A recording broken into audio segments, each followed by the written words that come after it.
January 6, 2011. MIT police tackle a 24-year-old on the sidewalk. They find a hard drive in his bag, 4.8 million academic articles. 1 week later, federal prosecutors deliver 13 felony counts, 35 years in prison for downloading research papers. But then the prosecutors discover who they just arrested. This kid co-created Reddit. He architected RSS, the backbone of every newsfeed on Earth. He's a millionaire at 19, a folk hero at 24. Months earlier, he rallied the entire internet, Wikipedia, Google, 115,000 sites, to kill Congress's censorship bill in the largest online protest in history. He won, and now the government wants revenge. His trial date is April 1st, 2013, but he never makes it. 11 weeks before trial, he's found dead in his Brooklyn apartment. The internet erupts. His father blames the government. But the law that killed him? Still on the books today, still destroying lives. Who was this programmer willing to die for free knowledge? And why did downloading research papers become a death sentence? Aaron Swartz uploads his first major code at 14. The year is 2000.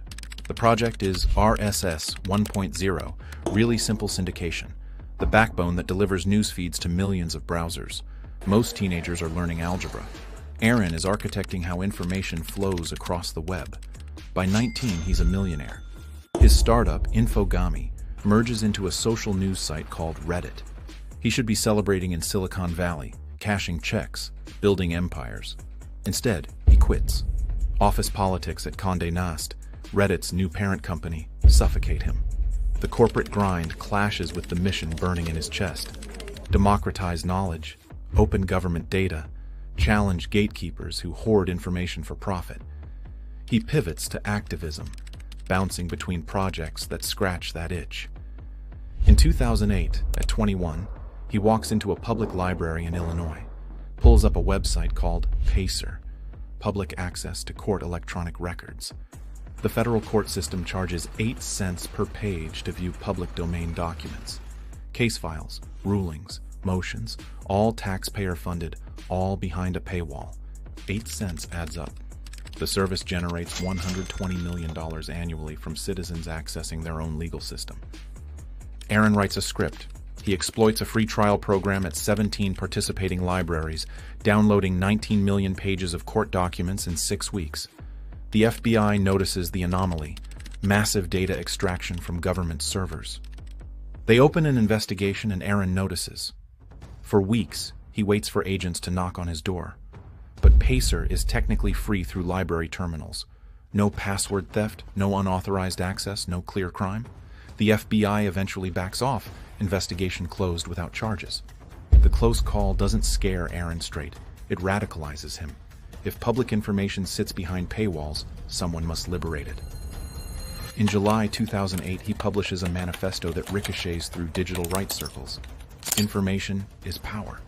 But like all power, there are those who want to keep it for themselves. The world's entire scientific and cultural heritage, published over centuries in books and journals, is increasingly being digitized and locked up by a handful of private corporations. The essay, titled Guerrilla Open Access Manifesto, becomes a rallying cry. By 2010, a movement coalesces. Academics, librarians, activists demanding universal access to research funded by taxpayer dollars. Aaron becomes their unlikely champion, the coder with revolutionary fire. But manifestos without action are just words. Somewhere in Boston, Aaron eyes a new target, JSTOR, a non-profit archive holding 4.8 million scholarly articles behind institutional paywalls. If you've hit a $30 per article wall researching online, you've met JSTOR. Universities pay 6-figure subscriptions. Individual access costs hundreds annually.